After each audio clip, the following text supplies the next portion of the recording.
To prove that it's real, he plunges the sword into an apple, impaling it.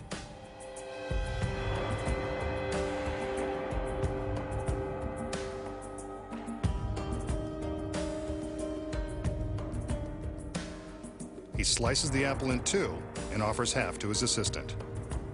She doesn't seem amused. He tosses his half away, then hers. You can bet someone else cleans up the secret warehouse. A little more conjuring to get his girl in the mood.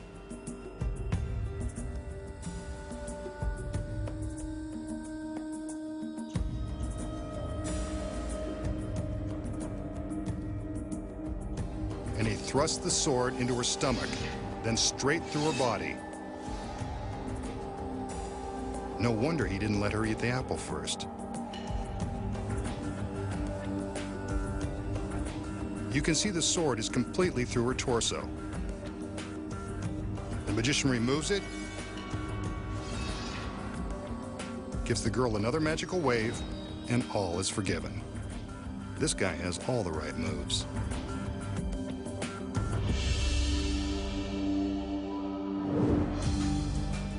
So how does the magician plunge the sword through the girl's body without killing her in cold blood?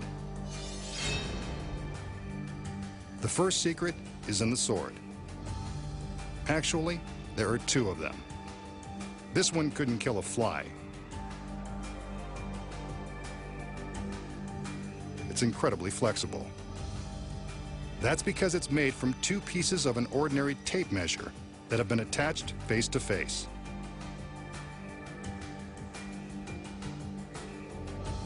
See?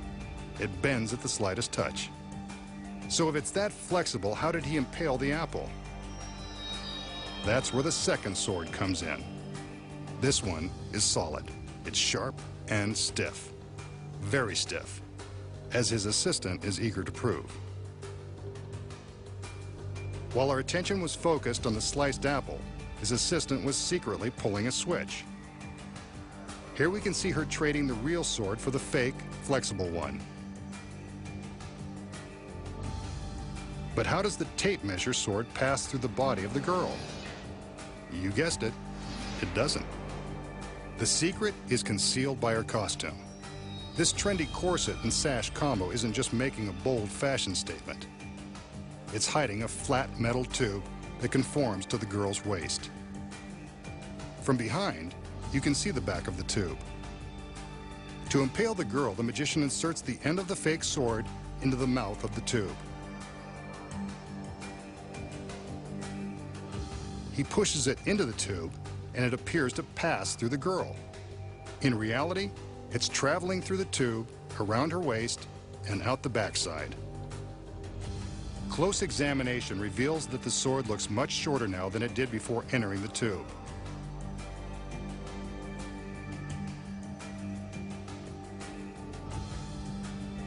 Here's what the metal tube looks like without the corset.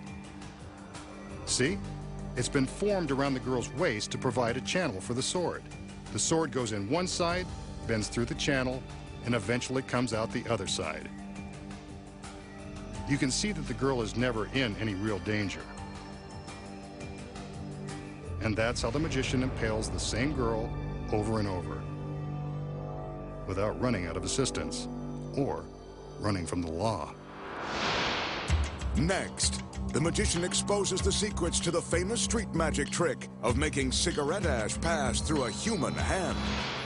And then, he faces the deadly jaws of an industrial wood chipper in the most dangerous escape ever attempted. Find out how it's done when magic's biggest secrets finally revealed returns.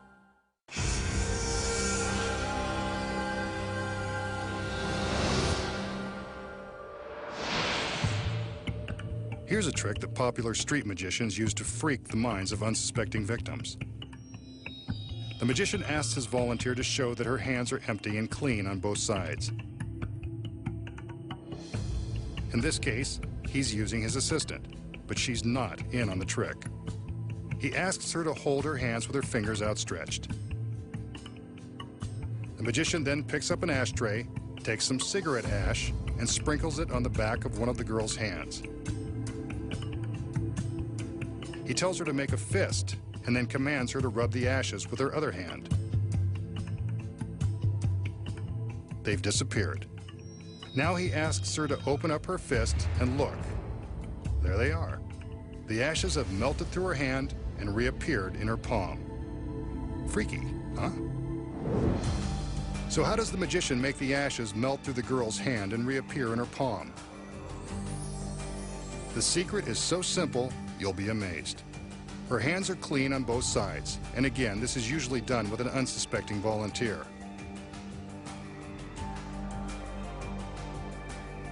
The magician shows the back of his hands, but not the front. That's because he secretly coated one of his fingers with ashes before the trick began. It's important to do this out of your volunteer's view. He's ready to begin. When he indicates for the girl to hold out her hand, he purposely holds his own hands low. She's guaranteed to mimic the move so he can naturally readjust them to where he wants. During this move, he transfers the ash from his finger to the palm of her hand. By doing it casually, she has no idea what he's just done. Now that her hands are at the right height, he simply sprinkles some ash on the back of one hand and tells her to concentrate as she rubs it in. Of course, she's actually just wiping it off. But by suggesting that she concentrate, he can easily convince her that it is melting into her hand. When she opens her palm, she has no idea how the ash really got there and assumes that he has somehow freaked her mind. An industrial wood chipper, capable of reducing whole trees to dust in a matter of seconds. Just imagine what it could do to a body. And here come the girls. No time to imagine what they can do. There's a dangerous escape coming up. Appropriately enough, the magician has a solid pine box in the shape of a coffin headed straight toward the wood chipper's 1,000 RPM blades. You can probably guess what he's got in mind. We know this guy is pretty twisted. Under no circumstances should you attempt anything you're about to see. Sure enough, he heads straight for the coffin. Let's hope he's not headed to an early grave. His assistants are all too eager to help seal him inside the pine box. Maybe he's not so easy to work for. The lid goes into place. The teeth continue to grind. The magician sticks his hands through two handholds. The lid is fastened with screws as his hands are secured with a pair of regulation police handcuffs, which will make his escape from the coffin even more difficult. I don't even want to think about what's going to happen next. The grinding teeth of that wood chipper are less than 30 feet away. Do you think the magician plans to escape before he and the box are ground into garden mulch? The box is in motion, cruising down the conveyor and directly at the spinning blades. Less than 10 feet to go and he's still trapped inside. This is too dangerous. His hands are free, but someone better let him out. This is one continuous camera shot. The box isn't stopping. It's being sucked into the steel jaws. I can't bear to watch. The chipper is turning the coffin and its occupant into shreds. So long, masked man. And I didn't even get a chance to thank him for all the laughs. But wait, who's this? Can it be? The masked magician. He stared death in the face and won. Again.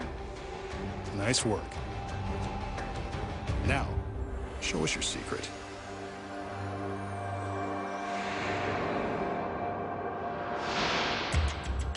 Next, the masked magician will reveal the incredible secret behind his death-defying escape from the pulverizing jaws of the wood chipper. When magic's biggest secrets finally revealed returns.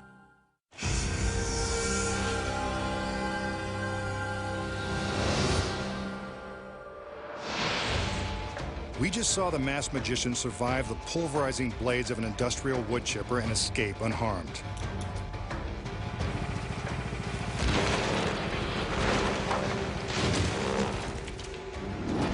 Incredible. But now for the secrets. So how does the magician escape the coffin and the handcuffs before it's fed into the grinding blades of the 220 horsepower wood chipper? There's a secret, but this is still a very dangerous trick. Again, do not try this at home. Failure would result in a horrifying death. This is a real wood chipper, and the pine coffin is actually being reduced to tiny flakes of wood. But the masked magician knows he'll make it out in time.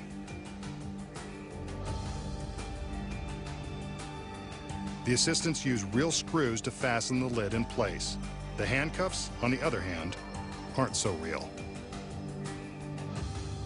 That's why he's confident he'll escape before he's chopped to pieces.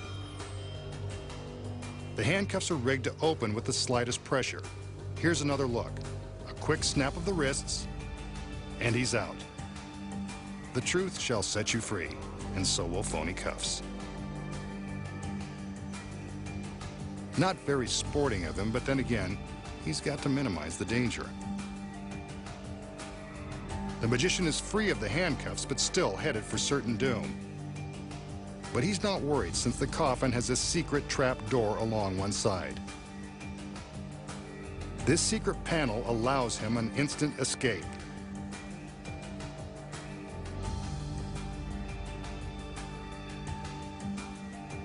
Once his hands are free, all he has to do is flip open the door and jump out of the box. A thick pad breaks his fall only seconds before the box is chewed to shreds.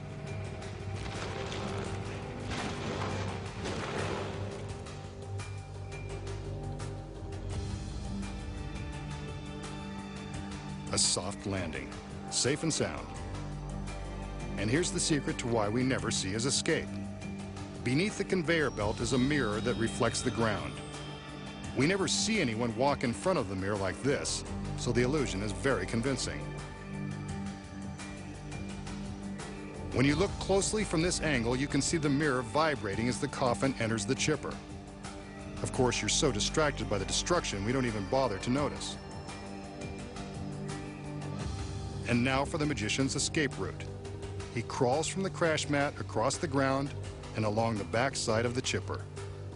While we're looking at the shooting shards of wood, he's making his way into the cab of the truck. The driver's door is open and ready for his arrival. From the front seat, it's just a short hop into the back of the truck. A black curtain hides the magician until it's time for him to make his appearance. He sneaks out and strikes a pose, offering relief to those who feared the worst. Next time, the masked magician returns to reveal more of magic's biggest secrets.